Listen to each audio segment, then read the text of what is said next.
Hello friends, welcome back to my channel. मैं हूं साजिदा नफीस और आप देख रहे हैं गॉड इज़ ग्रेट चैनल। खुदावंद के ज़िंदा जलाली और बाबरकत नाम में आपको मेरा दिली सलाम। मेरा ईमान है कि खुदावंद के फजल व करम से आप खैरियत से होंगे। सो आज की वीडियो में हम सीखेंगे खुदावंद यीशु मसीह का रोज़ा और आजमाइश। सो वीडियो को अंत तक ज़रूर देखिएगा और अगर आपको मेरी वीडियो अच्छी लगे तो लाइक और सब्सक्राइब ज़रूर कीजिएगा ताकि आपको मेरी नेक्स्ट आने वाली वीडियो सबसे पहले मिल सके और आप अपने ईमान को खुदावंद पर और ज़्यादा मजबूत और पुख्ता कर सकें। सो चलिए चलकर शुरू करते हैं अपनी वीडियो को और सीखते हैं खुदावंद यीशु मसीह का रोज़ा और आजमाइश। बाप और बेटे और उलक़ुद्दस के नाम आमीन।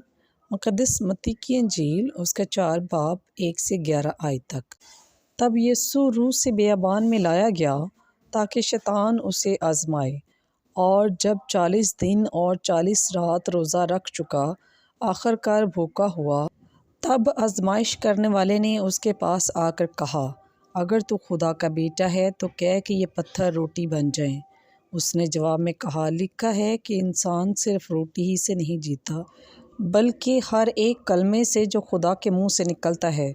तब शैतान उसे मुक़द्दस शहर में ले गया और हैकल के कंगरे पर खड़ा करके उससे कहा, अगर तू खुदा का बेटा है तो अपने आप को नीचे गिरा दे, क्योंकि लिखा है, उसने अपने फरिश्तों को तेरी बाबत हुक्म दिया है और वो तुझे हाथों पर उठाएंगे, ऐसा न हो कि तेरे पाँव को किसी पत्थर से चोट लग जाए। यीशु ने उससे कहा, यह भी लिखा है कि तू खुदावंद अपने खुदा को मत आज़मा।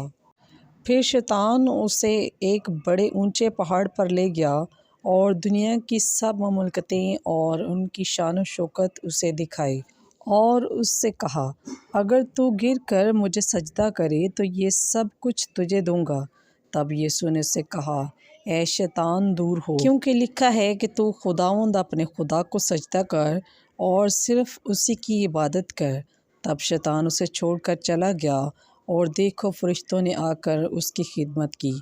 बस पाकलाम के पढ़े और सुने जाने पर खुदावंद की ख़ास बरकत हो। खुदावंद का शुक्र हो।